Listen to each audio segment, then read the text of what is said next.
حم والكتاب المبين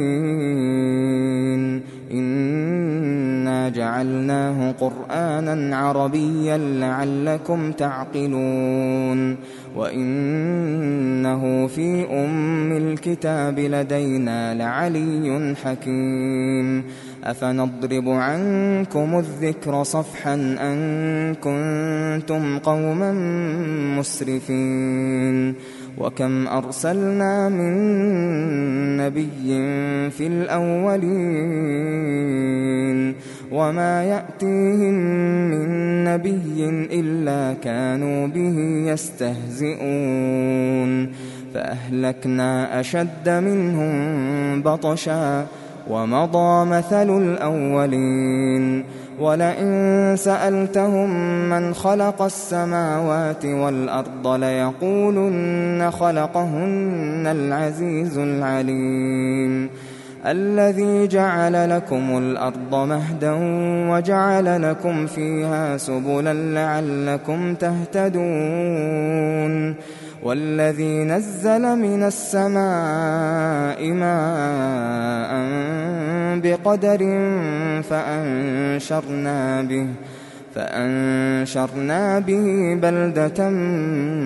ميتا كذلك تخرجون والذي خلق الأزواج كلها وجعل لكم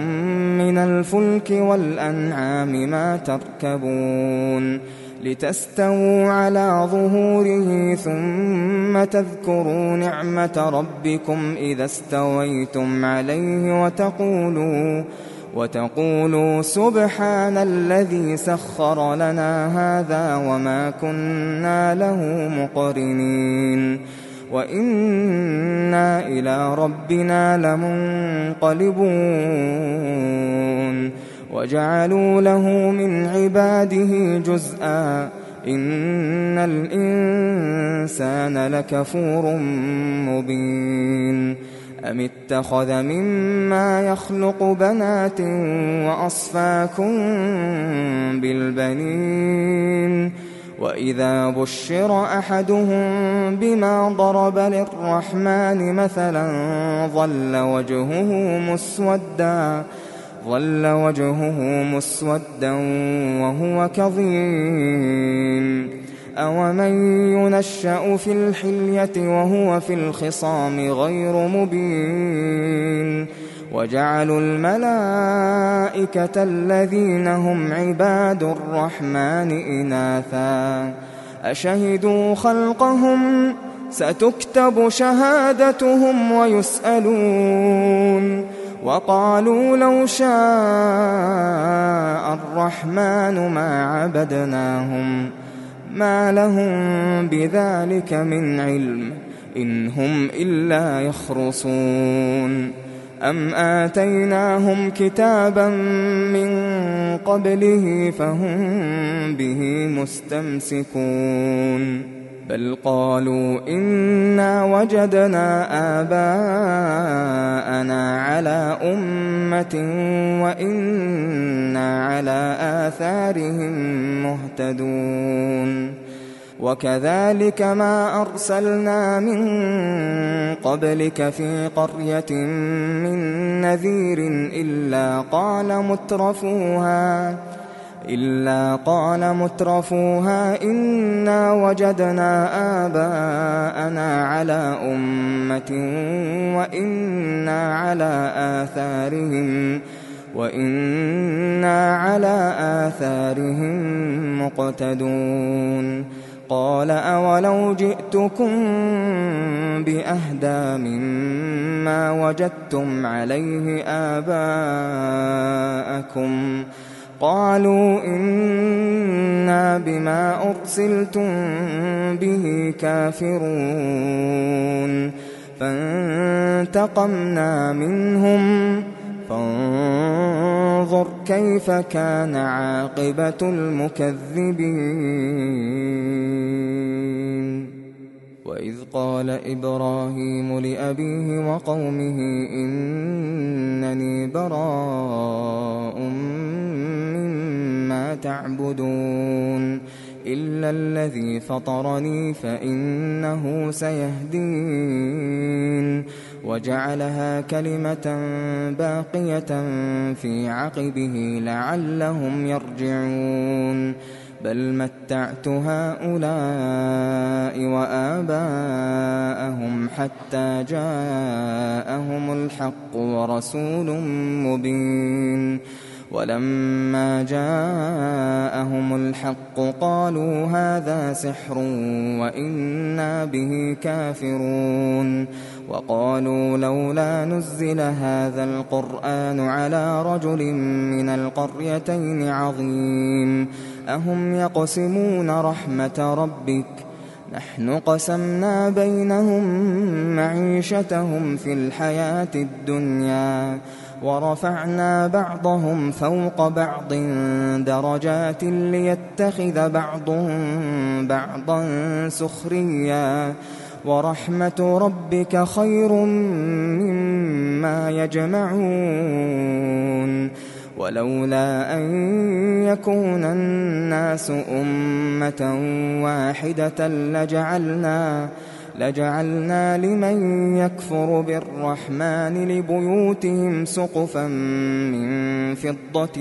ومعارج عليها يظهرون ولبيوتهم أبوابا وسررا عليها يتكئون وزخرفا وإن كل ذلك لما متاع الحياة الدنيا والآخرة عند ربك للمتقين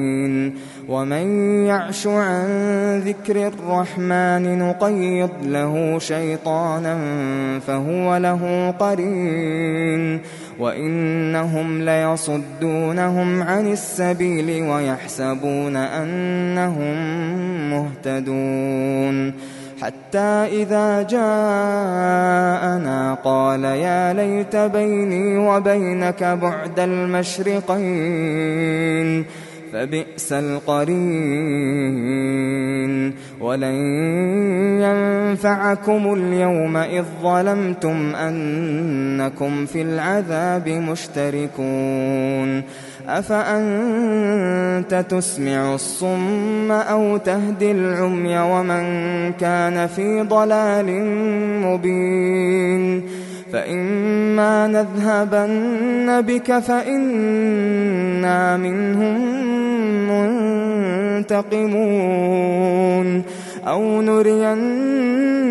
الذي وعدناهم فإنا عليهم مقتدرون فاستمسك بالذي أوحي إليك إنك على صراط مستقيم وإنه لذكر لك ولقومك وسوف تسألون واسأل من أرسلنا من قبلك من رسلنا أجعلنا من دون الرحمن آلهة يعبدون ولقد أرسلنا موسى بآياتنا إلى فرعون وملئه فقال إني رسول رب العالمين فلما جاءهم بآياتنا إذا هم منها يضحكون وما نريهم